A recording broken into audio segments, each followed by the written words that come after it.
Hi Poppy Bob, Pipsqueak here. I wanted to wish you and Nana the happiest anniversary. 66 years, now that's something to celebrate. But I also wanted to wish you a happy 90th birthday. I mean, big deal.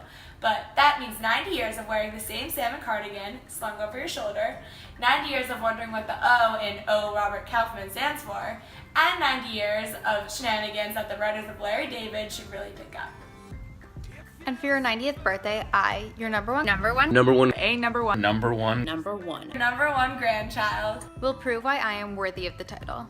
While I may not sneeze, burp, or fart as loud as you, one of the things I'm most grateful for is that I inherited, luckily, your dashingly good looks. Check it out. Look at this guy. You and I both know that I'm your go-to grandchild for anything food or restaurant related. Who else would eat crazy spicy Szechuan food like we did together in China? You were sweating, coughing, and crying so much that the tour guide and I had to start dabbing your forehead with a napkin. Remember the time we went to Kenya and the tribal elder diagnosed you with creaky bones?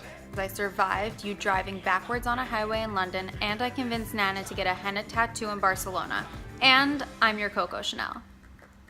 When we were all in Las Vegas, and we went to this day club by the pool, and everybody's there in bikinis, drinking, and in comes Poppy in this day club at the Encore Hotel, and all these girls come and start taking pictures with him.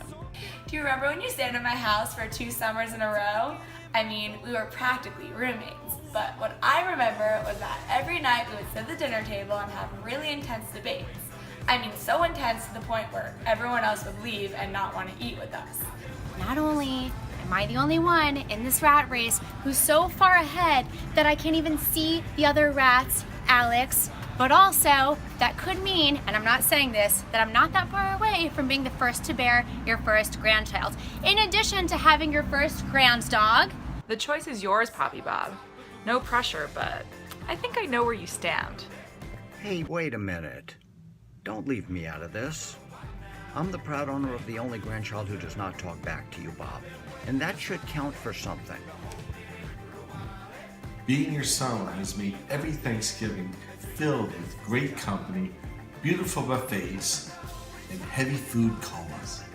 And endless rounds of fun golf. Hair, boobs. Dad, we all know that Mom is the love of your life. 66 years together. It's been a piece of cake. And then there is us. These are some of the top things that we have learned from our parents. Mom, jewelry is never too big or too heavy. We learned what to do with goldfish if you go away. Freeze them. And we learned how to cook salmon in a dishwasher. And Dad, we learned from you, speed limits are just a suggestion. And we learned how not to sneeze. And Leslie, you taught us meet to Vittich, all of us. And for those who don't know, the O in O. Robert stands for Otto. Don't use this in the end! So basically, as a group of your 15 most favorite people, Wanted to wish you the happiest of birthdays and anniversary. No matter how crazy you drive us. Or how many non-sugar-free cookies you take. or how many times you won't let me drive your car. We love you, Poppy.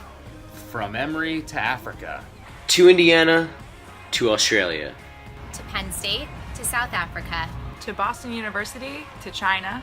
From Israel to Paris. To Crestmont. To Frenchman's Creek. To Syracuse, to London and Spain. To Las Vegas. And back. Happy 90th birthday, Dad. Happy 66th anniversary, Mom and Dad. We love you. We love you. Mwah. Mwah. Get a Rixall, get a Boxall, get a Rixall, Boxall bang. Boom, get a Rixall, get a Boxall, boom, get a Boxall, get a Rixall, keep up, kind of, system, bop, we went high school, rah, rah, rah. Oh. I'm delayed.